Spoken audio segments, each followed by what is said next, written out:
നമസ്കാരം. ആസാദി വാർത്തയുടെ നൈറ്റ് ഷിക്ക് സ്വാഗതം. നോക്കാം ഇന്നത്തെ പ്രധാനപ്പെട്ട വിശേഷങ്ങൾ. രാജിവെക്കില്ല, ബംഗാൾ തെരഞ്ഞെടുപ്പിൽ തോൽപ്പിച്ചത് ഗൂഢാലോചനയിലൂടെ, മമതാ ബാനർജി. കാൾമാർക്സ് ലോകം മറക്കാത്ത പേര്. ഇന്ന് 208-ാം പിറന്നാൾ. അവിശുദ്ധ കൂട്ടുകെട്ട് മറനീക്കി പുറത്ത്. കോഴിക്കോട് UDF ആഹ്ലാദ പ്രകടനത്തിൽ BJP കൊടിയും.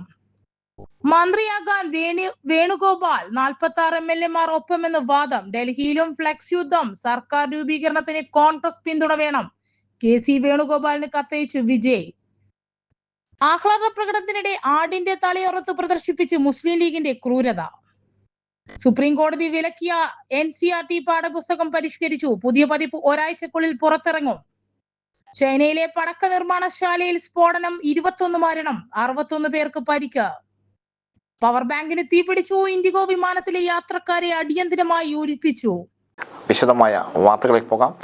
ബംഗാൾ നിയമസഭാ തെരഞ്ഞെടുപ്പിലെ അപ്രതീക്ഷിത തിരിച്ചടിക്ക് പിന്നാലെ മുഖ്യമന്ത്രി സ്ഥാനം രാജിവെക്കില്ലെന്ന് തൃണമൂൽ കോൺഗ്രസ് അധ്യക്ഷ മമതാ ബാനർജി. ഈ തെരഞ്ഞെടുപ്പ് ഫലം ജനവിധിയല്ലെന്നും മറിച്ച് കൃത്യമായ ഗൂഢാലോചനയുടെ ഫലമാണെന്നും അവർ ആരോപിച്ചു. തെരഞ്ഞെടുപ്പ് ഫലം പുറത്തു വന്നതിന് പിന്നാലെ നടത്തിയ വാർത്താ സമ്മേളനത്തിലാണ് മമത ഇക്കാര്യം പറഞ്ഞത്. തെരഞ്ഞെടുപ്പിൽ BJP കേന്ദ്ര ഏജൻസികളെയും കേന്ദ്ര സേനയെയും ദുരുപയോഗം ചെയ്ത് ബൂത്തുകൾ പിടിച്ചെടുത്തുവെന്നും തെരഞ്ഞെടുപ്പ് കമ്മീഷൻ ഇതിനെ നിന്നു. കമ്മീഷനെതിരെ ശക്തമായ നിയമ നടപടികൾ സ്വീകരിക്കുമെന്നും എന്നാൽ അതിൻ്റെ തന്ത്രങ്ങൾ ഇപ്പോൾ വെളിപ്പെടുത്തില്ലെന്നും അവർ പറഞ്ഞു. തങ്ങൾ കടുവകളെപ്പോലെ പോരാടിയെന്ന് വരും ദിവസങ്ങളിൽ ശക്തമായി തിരിച്ചുവരും മമത പറഞ്ഞു. രാജീവ് ഗാന്ധി, അടൽ ബിഹാരി വാജ്പേയി, ഡോക്ടർ മൻമോഹൻ സിംഗ് എന്നിവരുടെ ഭരണകാലം താൻ കണ്ടിട്ടുണ്ടെന്നും എന്നാൽ ഇത്രയും ക്രൂരമായ ജനാധിപത്യ ലംഘനങ്ങൾ മുൻപ് കണ്ടിട്ടില്ല. അധികാരം ശാശ്വതമല്ല, ചരിത്രം ആവർത്തിക്കും. സോണിയാഗാന്ധി, രാഹുൽ ഗാന്ധി, അഖിലേഷ് യാദവ് തുടങ്ങി ഇന്ത്യ മുന്നണിയിലെ പ്രധാന നേതാക്കൾ തന്നെ ഫോണിൽ വിളിച്ച് പിന്തുണ അറിയിച്ചതായും അഖിലേഷ് യാദവ് നാളെ തന്നെ കാണാൻ നേരിട്ട് എത്തുമെന്നും മമത അറിയിച്ചു.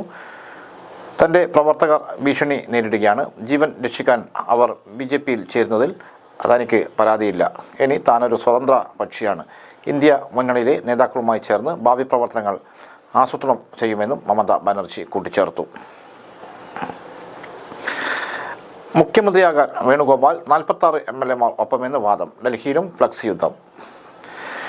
നിയമസഭാ തെരഞ്ഞെടുപ്പ് വിജയത്തിന് പിന്നാലെ UDF സർക്കാരിൽ മുഖ്യമന്ത്രി ആകാൻ പിടിമുറുക്കം. AICC general secretary KC Venugopal. 63 Congress MLA-മാരിൽ ഭൂരിപക്ഷം പേരും തങ്ങൾപ്പം നിൽക്കുമെന്നാണ് വേണുഗോപാൽ വിഭാഗം അവകാശപ്പെടുന്നത്.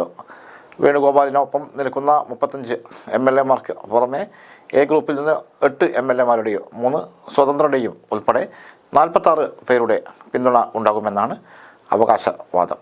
അതിനിടെ കേരളത്തിന് പുറമെ ഡൽഹി കേരള ഹൗസിലും വേണുഗോപാലിന് വേണ്ടി ഫ്ലക്സ് ബോർഡുകൾ ഉയർന്നിട്ടുണ്ട്. യൂത്ത് കോൺഗ്രസിൻ്റെ പേരിലാണ് ബോർഡുകൾ. ദ റിയൽ ലീഡർ എന്നും ഫ്ലക്സിൽ വിശേഷണമുണ്ട്. തിരുവനന്തപുരത്ത് DCC ഓഫീസിന് മുന്നിലും വേണുഗോപാലിനായി സമാന ഫ്ലക്സുകൾ ഉയർന്നു. കുഞ്ഞുഞ്ഞിന് ശേഷം KC എന്ന അടിക്കുറിപ്പോടെ കൊച്ചിയിലും ബോർഡുകൾ സ്ഥാപിച്ചിട്ടുണ്ട്. നിയമസഭാ തെരഞ്ഞെടുപ്പ് കഴിഞ്ഞ ഉടൻ കോൺഗ്രസിൽ ആരംഭിച്ച മുഖ്യമന്ത്രി കസേര തർക്കം ഇനി രൂക്ഷമാകും. നിലവിലുള്ള പ്രതിപക്ഷ നേതാവ് എന്ന നിലയിൽ VD സതീശനും മുതിർന്ന നേതാവും മുൻ പ്രതിപക്ഷ നേതാവുമായ രമേശ് ചെന്നിത്തലയുമായുള്ള മത്സരത്തിൽ ഹൈക്കമാൻഡിൻ്റെ നോമിനിയായി KC വേണുഗോപാൽ എത്തുമോ എന്ന് കണ്ടറിയണം. ആഹ്ലാദ പ്രകടനങ്ങളെല്ലാം ഇവർ 3 പേരുടെയും ഫ്ലക്സ് വെവ്വേറെ ഉയർത്തി പ്രവർത്തകർ എത്തിയിരുന്നു. ബോർഡുകൾക്കും ബാനറുകൾക്കും പുറമെ പത്രപരസ്യങ്ങളും ഡോക്യുമെൻ്ററികളും സൈബറിടത്തിൽ പോരാട്ടവുമെല്ലാം ഉള്ള തർക്കം ഹൈക്കമാൻഡ് വിലക്കിയിട്ടും അവസാനിപ്പിച്ചിരുന്നില്ല. മുഖ്യമന്ത്രി തർക്കത്തിൽ MLA-മാരുടെ പിന്തുണ പ്രധാനമാണ്. 2021 പ്രതിപക്ഷ നേതാവിനെ നിശ്ചയിച്ചപ്പോൾ ചെന്നിത്തലയ്ക്കായിരുന്നു കൂടുതൽ പിന്തുണയെങ്കിലും ഹൈക്കമാൻഡ് VD സതീശനെ നിശ്ചയിക്കുകയായിരുന്നു. ലോകം ഇന്നേ വരെ ദർശിച്ചിട്ടുള്ള ഏറ്റവും വലിയ മനുഷ്യമോചന പ്രത്യയശാസ്ത്രത്തിന്റെ പ്രോദ്ഘാടകനായ കാൾ മാർക്സ് ജനിച്ചിട്ട് മെയ് 5-ന് 208 വർഷം. മാർക്സിന്റെ ചിന്താധാരകൾ ലോകത്തോട് വിശദീകരിച്ച ആദ്യ നാളുകളിൽ അന്നത്തെ ബൂർഷ്വാ ഭരണകൂടങ്ങളും മതങ്ങളും അദ്ദേഹത്തെ കഠിനമായി ആക്ഷേപിച്ചു. സർവ്വരാജ്യ തൊഴിലാളികളെ സംഘടിക്കുവിൻ എന്ന മാർക്സിന്റെ മഹത്തായ ആഹ്വാനം കേട്ട അന്നത്തെ ഭരണകൂടങ്ങൾ ഞെട്ടിവിറച്ചു. മനുഷ്യ സമൂഹത്തിന്റെ പരിണാമ ചരിത്രത്തെ ശാസ്ത്രീയമായി അപഗ്രഥിക്കുകയും വ്യാഖ്യാനിക്കുകയും ചെയ്തതിലൂടെ സോഷ്യലിസവും കമ്മ്യൂണിസവും ഭാവിയിലെ സാമൂഹ്യ വ്യവസ്ഥിതിയായി വിഭാവനം ചെയ്യാൻ അദ്ദേഹത്തിന് സാധിച്ചു. ജർമ്മനിയിലെ മോസേൽ നദിയുടെ തീരത്തുള്ള ട്രയർ നഗരത്തിലാണ് 1818 മെയ് 5 കാൾ മാർക്സ് ജനിച്ചത്. അച്ഛൻ അഭിഭാഷക പ്രമുഖനായിരുന്ന ഹെൻറിഷ് മാർക്സ്, അമ്മ ഹെൻറിയത്ത. പ്രാഥമിക വിദ്യാഭ്യാസം ജന്മനഗരമായ ട്രയറിൽ, ബോൺ ബെർലിൻ സർവകലാശാലയിലെ വിദ്യാഭ്യാസത്തിന് ശേഷം ജേന സർവകലാശാലയിൽ നിന്നും തത്വശാസ്ത്രത്തിൽ ഡോക്ടറേറ്റും നേടി. കുട്ടിക്കാലത്ത് ഒന്നിച്ചു കളിച്ചു വളർന്ന കൂട്ടുകാരി ജെന്നി വോൾ വെസ്റ്റ്ഫെലിനെയാണ് മാർക്സ് വിവാഹം കഴിച്ചത്. അതിസമ്പന്നമായ ഒരു പ്രഭു കുടുംബമായിരുന്നു ജെന്നി. പ്രഷ്യയിൽ അക്കാലത്ത് ആഭ്യന്തരമന്ത്രിയായിരുന്ന ജെന്നിയുടെ ജ്യേഷ്ഠ സഹോദരൻ. ജെന്നിയുടെ കുടുംബക്കാർക്ക് വിവാഹത്തോട് എതിർപ്പുണ്ടാകുന്നത് സ്വാഭാവികം. ജന്മന തനിക്ക് ലഭിച്ച എല്ലാ സുഖവും സമ്പത്തും ത്യജിച്ചു ഭർത്താവിനെ അനുഗമിച്ച ജെന്നി ദരിദ്രരുടെയും കൂലിവേലക്കാരുടെയും ഉന്നമനത്തിനായി മാർക്സിനൊപ്പം തോളോട് തോൾ ചേർന്ന് പ്രവർത്തിച്ച വിപ്ലവകാരിയായി മാറി. മാർക്സ് ആംഗൽസ് ദ്വയങ്ങളാണ് ശാസ്ത്രീയ സോഷ്യലിസത്തിന്റെ സിദ്ധാന്തം വളർത്തിയെടുത്തത്. ലോകത്ത് എന്നും പ്രസക്തമായ തത്വശാസ്ത്രമാണ്. സംഘടിത തൊഴിലാളി വർഗത്തിന്റെ വർഗസമരമാണ് ഇന്ന് അഭിമുഖീകരിക്കുന്ന തിന്മകളിൽ നിന്നും മാനവരാശിയെ മോചിപ്പിക്കാൻ പോകുന്നതെന്ന് ഇരുവരും ചൂണ്ടിക്കാട്ടി. സോഷ്യലിസം സ്പന്ദനദർശികളുടെ കണ്ടുപിടുത്തമല്ലെന്നും ആധുനിക സമൂഹത്തിലെ ഉൽപാദന ശക്തിയുള്ള വളർച്ചയുടെ അന്തിമ ഫലമാണെന്നും ആദ്യമായി വിശദീകരിച്ചത് ഈ വിപ്ലവ നായകരാണ്. സർക്കാർ രൂപീകരണത്തിന് കോൺഗ്രസ് പിന്തുണ വേണം, KC വേണുഗോപാലിന് കത്തയച്ചു വിജയ്. തമിഴ്നാട്ടിൽ സർക്കാർ രൂപീകരണത്തിന് കോൺഗ്രസ് പിന്തുണ ആവശ്യപ്പെട്ട് AICC general secretary KC വേണുഗോപാലിന് കത്തയച്ച് TVK അധ്യക്ഷൻ വിജയ്. വിഷയത്തിൽ അന്തിമ തീരുമാനം എടുക്കേണ്ടത് കോൺഗ്രസ് ഹൈക്കമാൻഡാണ്. ചൊവ്വാഴ്ച നടക്കാനിരിക്കുന്ന യോഗത്തിൽ KC ഈ വിഷയം മല്ലികാർജുൻ ഖാർഗെയുമായി രാഹുൽ ഗാന്ധിയുമായും ചർച്ച ചെയ്യുമെന്നാണ് വിവരം. 107 സീറ്റുകളാണ് TVKയ്ക്കുള്ളത്. മന്ത്രിസഭാ രൂപീകരണത്തിൽ 11 പേരുടെ പിന്തുണ കൂടി ആവശ്യമാണ്. കോൺഗ്രസ് പിന്തുണ പ്രഖ്യാപിച്ചാൽ വിജയിച്ച 5 കോൺഗ്രസ് സ്ഥാനാർത്ഥികൾ TVKയ്ക്കും അനുകൂലമായി നിലപാട് സ്വീകരിക്കും. DMK സഖ്യത്തിനൊപ്പം നിന്ന് തമിഴ്നാട് നിയമസഭാ തെരഞ്ഞെടുപ്പിനെ കോൺഗ്രസ് നേരിട്ടത്. സഖ്യത്തിലെ CPM-നും CPI-ക്കും 2 സീറ്റുകൾ വീതവും VCKയ്ക്ക് 2 സീറ്റുമാണുള്ളത്. ഈ 3 പാർട്ടികളുടെ പിന്തുണ ലഭിക്കുന്ന പക്ഷം TVKയ്ക്ക് 118 എന്ന കേവല ഭൂരിപക്ഷത്തിലേക്ക് എത്താൻ സാധിക്കും. എന്നാൽ ഈ പാർട്ടികൾക്കൊന്നും തന്നെ തമിഴ്നാട്ടിൽ ശക്തമായ വോട്ടുമില്ല. DMK വോട്ടുകളാണ് സ്ഥാനാർത്ഥികളുടെ വിജയത്തിലേക്ക് നയിച്ചത്. ഈ സാഹചര്യത്തിൽ DMK സഖ്യത്തെ തള്ളിപ്പറഞ്ഞ് TVക്കൊപ്പം നിൽക്കുകയാണ് രാഷ്ട്രീയ വഞ്ചനയായി വിലയിരുത്തപ്പെടും. അതേസമയം അമ്മ മക്കൾ മുന്നേറ്റ കഴകത്തിന് 1 സീറ്റിൽ വിജയിക്കാൻ സാധിച്ചിട്ടുണ്ട്. പാട്ടാളി മക്കൾ കച്ചിക്ക് 4 സീറ്റ് ലഭിച്ചിട്ടുണ്ട്. എന്നാൽ NDA സഖ്യ കക്ഷികളായ ഈ പാർട്ടികളുമായി ബന്ധമുണ്ടാക്കുന്നതിൽ വിജയ്ക്ക് പ്രയാസമുള്ളതിനാലാണ് ഇടതു പാർട്ടികളെയും കോൺഗ്രസിനെയും ഒപ്പം കൂട്ടാനുള്ള ശ്രമം നടത്തുന്നതെന്നാണ് റിപ്പോർട്ടുകൾ. വിജയുടെ കത്ത് ലഭിച്ച വിവരം KC വേണുഗോപാലുമായി അടുത്ത വൃത്തങ്ങൾ സ്ഥിരീകരിച്ചിട്ടുണ്ട്. ഇന്ന് നടക്കുന്ന യോഗത്തിൽ കോൺഗ്രസ് അധ്യക്ഷൻ മല്ലികാർജുൻ ഖാർഗെയുമായും രാഹുൽ ഗാന്ധിയുമായും അദ്ദേഹം ഇക്കാര്യം വിശദമായി ചർച്ച ചെയ്യും. ഹൈക്കമാൻഡ് എടുക്കുന്ന അന്തിമ തീരുമാനം ഉടൻ തന്നെ വിജയെ അറിയിക്കുമെന്നാണ് ലഭിക്കുന്ന സൂചന. തമിഴ്നാട്ടിൽ വീണ്ടും ഒരു തെരഞ്ഞെടുപ്പ് നടക്കുന്നത് ഒഴിവാക്കാൻ MK സ്റ്റാലിൻ ചില വിട്ടുവീഴ്ചകൾക്ക് തയ്യാറാകുമെന്ന് റിപ്പോർട്ടുകൾ സൂചിപ്പിക്കുന്നു. മറ്റൊരു തെരഞ്ഞെടുപ്പ് നടന്നാൽ ഡൽഹിയിലെ ആം ആദ്മി പാർട്ടിയുടെ മാതൃകയിൽ വിജയ് സമ്പൂർണ്ണ ആധിപത്യം നേടുമെന്ന ഭയം DMKയ്ക്കും അണ്ണാ DMKയ്ക്കും ഉണ്ട്. അതിനാൽ തന്റെ സഖ്യകക്ഷികൾ പുറത്തുനിന്നും വിജയെ പിന്തുണയ്ക്കുന്നതിൽ സ്റ്റാലിൻ എതിർപ്പ് പ്രകടിപ്പിക്കില്ലെന്നാണ് രാഷ്ട്രീയ നിരീക്ഷകർ വിലയിരുത്തുന്നത്. സ്റ്റാലിന്റെ ഈ മൗനാനുവാദം വിജയുടെ ഭരണത്തിലെത്തിക്കുള്ള വഴി സുഗമമാക്കും. ഗവർണർക്ക് ഇമെയിൽ അയച്ച് സർക്കാർ രൂപീകരണത്തിനുള്ള അനുമതി വിജയ് ഇതിനോടകം നേടിയിട്ടുണ്ട്. വ്യാഴാഴ്ച തന്നെ സത്യപ്രതിജ്ഞാ ചടങ്ങ് ഉണ്ടാകുമെന്ന സൂചനകളാണ് പുറത്തുവരുന്നത്. നിയമസഭാ തെരഞ്ഞെടുപ്പ് ഫലം പുറത്തു വന്നതിന് കോഴിക്കോട് ബീച്ചിൽ UDF പ്രവർത്തകർ നടത്തിയ ആഹ്ലാദ പ്രകടനത്തിൽ കോൺഗ്രസിന്റെയും മുസ്ലിം ലീഗിന്റെയും കൊടികൾക്കൊപ്പം BJP കൊടിയും പാറിപ്പറന്നത് രാഷ്ട്രീയ കേന്ദ്രങ്ങളിൽ ചർച്ചയാവുകയാണ്. UDFന്റെ വിജയത്തിൽ ആവേശം പ്രകടിപ്പിച്ച് ബീച്ചിലെത്തിയ പ്രവർത്തകർക്കിടയിലാണ് BJP കൊടിയും പ്രത്യക്ഷപ്പെട്ടത്. ഒരേ സ്കൂട്ടറിൽ കോൺഗ്രസ്, മുസ്ലിം ലീഗ്, BJP കൊടികളുമായി 3 പേർ യാത്ര ചെയ്യുന്ന വീഡിയോകൾ, ദൃശ്യങ്ങൾ ഇപ്പോൾ പുറത്തു വന്നിട്ടുണ്ട്. മൂന്ന് പാർട്ടികളുടെയും കൊടികൾ ഒരേ ആവേശത്തോടെ വീശിക്കൊണ്ടിരിക്കുന്ന ഇവരുടെ ആഹ്ലാദ പ്രകടനം തെരഞ്ഞെടുപ്പ് വേളയിൽ ജില്ലയിലെ പല മണ്ഡലങ്ങളിലും UDF-ഉം BJP-യും തമ്മിൽ വോട്ട് കച്ചവടം നടന്നെന്ന ആരോപണം ശക്തമായിരുന്നു. ഈ അവിശുദ്ധ സഖ്യത്തിന്റെ തെളിവാണ് ഇപ്പോൾ പുറത്തു വന്ന ദൃശ്യങ്ങളെന്ന് രാഷ്ട്രീയ നിരീക്ഷകർ വിലയിരുത്തുന്നു. UDF BJP-യുമായി ചേർന്ന് നടത്തിയ നീക്കത്തിന്റെ നേർചിത്രമാണ് ഈ സംയുക്ത ആഹ്ലാദ പ്രകടനം. വോട്ട് മറിക്കൽ ആരോപണങ്ങൾക്കിടെ വിജയാഹ്ലാദത്തിൽ BJP പ്രവർത്തകർ UDF-നൊപ്പം ചേർന്നത് ഡീലുണ്ടെന്ന് ഉറപ്പിക്കുന്നതാണ്. UDF-ന്റെ വിജയം BJP-യുടെ സഹായത്തോടെ എന്ന ആരോപണം ശരിവെക്കുന്നതിന് കോഴിക്കോട് ബീച്ചിലെ ഈ കാഴ്ചകൾ കോൺഗ്രസ് ലീഗ് BJP സഖ്യം വീണ്ടും തെളിയിക്കുകയാണ്. കോഴിക്കോട് ജില്ലയിൽ LDF-നെ തകർക്കാൻ UDF BJP-ക്ക് വോട്ട് മറിച്ചെന്ന ആരോപണങ്ങൾ ശരിവെക്കുന്നതാണ് ഈ ദൃശ്യങ്ങൾ. ഇനിയും ത്രിവർണ കാവി കൂട്ടുകെട്ട് കേരളത്തിൽ ഉണ്ടാവുമെന്നാണ് ഉറപ്പാക്കുന്നത്.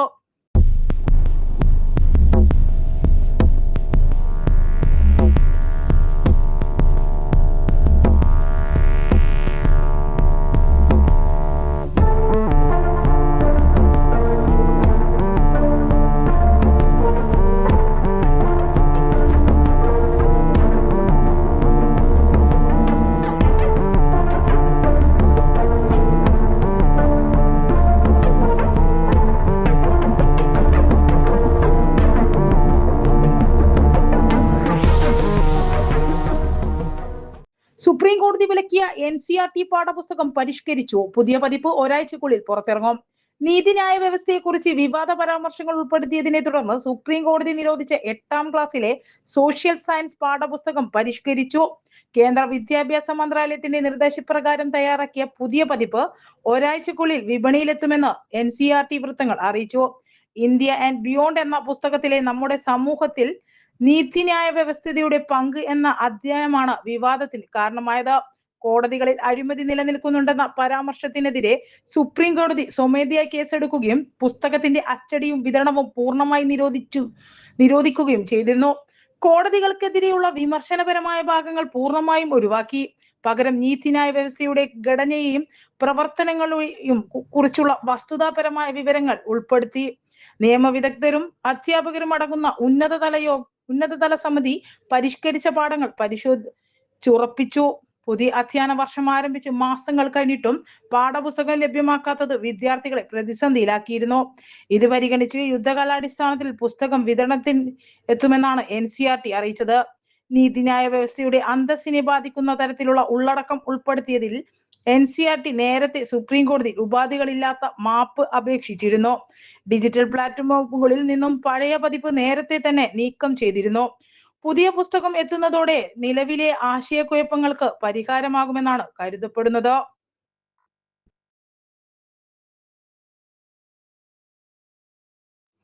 ചൈനയിലെ ഹുനാൻ പ്രവിശ്യയിലുള്ള പടക്ക നിർമ്മാണശാലയിൽ ഉണ്ടായ അതിശക്തമായ സ്ഫോടനത്തിൽ 21 പേർ കൊല്ലപ്പെട്ടു. 61 പേർക്ക് ഗുരുതരമായി പരിക്കേറ്റതായും ഔദ്യോഗിക മാധ്യമങ്ങൾ റിപ്പോർട്ട് ചെയ്തു. തിങ്കളാഴ്ച ഉച്ചകഴിഞ്ഞ് ഷാങ്ഷ നഗരത്തിന് കീഴിലുള്ള ലിയുയാങ്ങിലെ ഹുവൈഷിങ് ഫയർവർക്സ് കമ്പനിയിലാണ് അപകടമുണ്ടായത്. ലോകത്തിലെ തന്നെ പ്രധാന പടക്ക കയറ്റുമതി കേന്ദ്രങ്ങളിൽ ഒന്നാണ് ലിയുയാങ്. അപകടത്തിന് പിന്നാലെ വൻതോതിലുള്ള രക്ഷാപ്രവർത്തനമാണ് പ്രദേശത്ത് നടക്കുന്നത്. 5 ടീമുകളായി 480-ലധികം രക്ഷാപ്രവർത്തകരെ ദുരന്ത സ്ഥലത്ത് വിന്യസിച്ചിട്ടുണ്ട്. മനുഷ്യർക്ക് കടന്നു ചെല്ലാൻ പ്രയാസമുള്ള അപകട മേഖലയിൽ തിരച്ചിൽ നടത്തുന്നതിനായി 3 അത്യാധുനിക റെസ്ക്യൂ റോബോട്ടുകളെയും രംഗത്തിറക്കി. സ്ഫോടനം നടന്ന സ്ഥലത്തിന് സമീപം 2 വെടിമരുന്ന് സംഭരണ ശാലകൾ ഉള്ളത് ആശങ്കയായി. ഇത് കണക്കിലെടുത്ത് സമീപവാസികളെ പൂർണ്ണമായും ഒഴിപ്പിക്കുകയും പ്രദേശം സുരക്ഷാ വലയത്തിലാക്കുകയും ചെയ്തു. സ്ഫോടനത്തിന്റെ തീവ്രതയിൽ കിലോമീറ്ററുകളോളം ദൂരത്തിൽ കെട്ടിടങ്ങൾക്കും മറ്റ് വസ്തുതകൾക്കും നാശനഷ്ടങ്ങൾ സംഭവിച്ചിട്ടുണ്ട്. പരിക്കേറ്റവരെ സമീപത്തെ വിവിധ ആശുപത്രികളിൽ പ്രവേശിപ്പിച്ചു. തകർന്നുപോയ കെട്ടിടങ്ങൾക്കിടയിൽ ആരെങ്കിലും കുടുങ്ങിക്കിടപ്പുണ്ടോ എന്നറിയാൻ 2ാം ഘട്ട തിരച്ചിൽ പുരോഗമിക്കുകയാണ്. സംഭവത്തെക്കുറിച്ച് അന്വേഷിക്കാൻ ചൈനീസ് എമർജൻസി മാനേജ്മെന്റ് മന്ത്രാലയം വിദഗ്ധ സംഘത്തെ അയച്ചു. അപകടത്തിന് കാരണമായ സാഹചര്യം വ്യക്തമല്ല. കമ്പനിയുടെ ഉത്തരവാദിത്തപ്പെട്ട ഉദ്യോഗസ്ഥനെ പോലീസ് കസ്റ്റഡിയിലെടുത്തിട്ടുണ്ട്. പവർ ബാങ്കിന് തീപിടിച്ചു. ഇൻഡിഗോ വിമാനത്തിലെ യാത്രക്കാരെ അടിയന്തരമായി ഒഴിപ്പിച്ചു. ഛത്തീസ്ഗഡ് ഹൈദരാബാദിൽ നിന്നും ഛത്തീസ്ഗഡിലേക്ക് എത്തിയ ഇൻഡിഗോ വിമാനത്തിൽ യാത്രക്കാരന്റെ പവർ ബാങ്കിന് തീപിടിച്ചതിനെ തുടർന്ന് അടിയന്തര ഒഴിപ്പിക്കൽ നടത്തി. വിമാനം ലാൻഡ് ചെയ്തതിന് പിന്നാലെയാണ് സംഭവം. തീപിടുത്തത്തെ തുടർന്ന് വിമാനത്തിനുള്ളിൽ പുക നിറഞ്ഞ് യാത്രക്കാരെ പരിഭ്രാന്തിയിലാക്കി. പരിക്കേറ്റ 5ഓളം യാത്രക്കാരെ ആശുപത്രിയിൽ പ്രവേശിപ്പിച്ചു. ചൊവ്വാഴ്ച വൈകിട്ടാണ് ഹൈദരാബാദിൽ നിന്നും ഇൻഡിഗോ 6-108 വിമാനത്തിൽ അപകടമുണ്ടായത്. ലാൻഡിങ്ങിനു ശേഷം വിമാനം നിർത്തിയിട്ടുണ്ടായിരുന്ന സമയത്താണ് യാത്രക്കാരന്റെ പക്കലുണ്ടായിരുന്ന പവർ ബാങ്കിന് തീപിടിച്ചതെന്ന് ഇൻഡിഗോ അധികൃതർ സ്ഥിരീകരിച്ചു. സുരക്ഷ കണക്കിലെടുത്ത് യാത്രക്കാരെ ഉടൻ തന്നെ വിമാനത്തിൽ നിന്നും പുറത്തെത്തിച്ചു. എല്ലാ യാത്രക്കാരും സുരക്ഷിതരാണെന്നും വിമാനത്തിൽ ആവശ്യമായ പരിശോധനകൾ നടത്തുമെന്നും എയർലൈൻ അറിയിച്ചു. യാത്രക്കാർ വിമാനത്തിന് പുറത്തേക്ക് ഓടിമറന്ന ദൃശ്യങ്ങൾ സമൂഹ മാധ്യമങ്ങളിൽ പ്രചരിക്കുന്നുണ്ട്. വിമാനങ്ങളിൽ പവർ ബാങ്കുകൾ ഉപയോഗിക്കുന്നതിന് directorate general of civil aviation 2026 പുതിയ നിയമങ്ങൾ പുറപ്പെടുവിച്ചിരുന്നു. ഇതനുസരിച്ച് വിമാനയാത്രക്കിടയിൽ ഫോണോ മറ്റു ഉപകരണങ്ങളോ ചാർജ് ചെയ്യാൻ പവർ ബാങ്കുകൾ ഉപയോഗിക്കാൻ പാടില്ല. കൂടാതെ പവർ ബാങ്കുകളും സ്പെയർ ബാറ്ററികളും വിമാനത്തിലെ ഓവർ ഹെഡ് കമ്പാർട്ട്മെന്റുകളിൽ സൂക്ഷിക്കാനും അനുവാദമില്ല.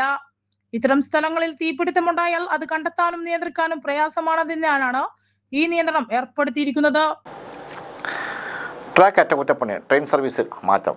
പാലക്കാട്, മധുരൈ റെയിൽവേ ഡിവിഷനുകളിൽ ട്രാക്ക് അറ്റകുറ്റപ്പണി നടക്കുന്നതിനാൽ ട്രെയിൻ സർവീസുകളിൽ മാറ്റം. Shoranur junction, Nilambur road MEMU 66-325, 10, 17, 24, 31 ദിവസങ്ങളിലെ സർവീസുകൾ പൂർണ്ണമായി റദ്ദാക്കി. 9, 16, 23, 30 ദിവസങ്ങൾ സർവീസ് നടത്തുന്ന Thiruvananthapuram north Nilambur road Rajarani express 16-349 Shoranur ജംഗ്ഷനിൽ യാത്ര അവസാനിപ്പിക്കും. 7, 11, 14 ദിവസങ്ങളിൽ പാലക്കാട് ജംഗ്ഷൻ തിരുച്ചെന്തൂർ എക്സ്പ്രസ് 16-731, 8, 13 ദിവസങ്ങളിൽ തിരുച്ചെന്തൂർ പാലക്കാട് ജംഗ്ഷൻ എക്സ്പ്രസ് 16-732 ട്രെയിനുകൾ മധുരൈ മാനാമുദ്ര വിദ്യുതനഗർ വഴി തിരിച്ചുവിടും. തെരഞ്ഞെടുപ്പ് വിദ്യാഹ്ലാദത്തിനിടെ ആടിൻ്റെ തലയേർത്ത് പ്രദർശിപ്പിച്ച് മുസ്ലിം ലീഗ് പ്രവർത്തകരുടെ ക്രൂരത. തവന്നൂർ മണ്ഡലത്തിലെ തൃപ്പങ്ങോട് പഞ്ചായത്തിലെ UDF വിദ്യാഹ്ലാദത്തിനിടെയാണ് സംഭവം. തിങ്കളാഴ്ച ഉച്ചയ്ക്ക് 1 മണിയോടെ തൃപ്പങ്ങോട്ട് പെരുന്തല്ലൂർ അങ്ങാടിയിലാണ് ചോരയൊലിക്കുന്ന ആടിൻ്റെ തല വടിയിൽ കെട്ടി പ്രദർശിപ്പിച്ചത്. യൂത്ത് ലീഗ് പെരുന്തല്ലൂർ വാർഡ് സെക്രട്ടറിയും തൃപ്പങ്ങോട്ട് പഞ്ചായത്ത് ഭാരവാഹിയായ കുരിക്കൽ പടി മച്ചിങ്ങൽ റാഫി, വാൽപ്പറമ്പിൽ ഷുഹൈബ് എന്നിവരുടെ നേതൃത്വത്തിലായിരുന്നു അതിക്രമം. വിദ്യാഹ്ലാദത്തിൻ്റെ പേരിൽ നടത്തിയ ഈ ക്രൂരതയുടെ ദൃശ്യങ്ങൾ ഇവർ തന്നെ സമൂഹ മാധ്യമങ്ങളിലൂടെ പ്രചരിപ്പിക്കുക ചെയ്തു. സംഭവത്തിനെതിരെ വ്യാപകമായ പ്രതിഷേധമാണ് ഉയരുന്നത്. ഇതോടെ ഇന്നത്തെ അസാധ്യ വാർത്തകൾ സമാപിക്കുന്നു. വീണ്ടും നാളെ കാണാം. നന്ദി, നമസ്കാരം.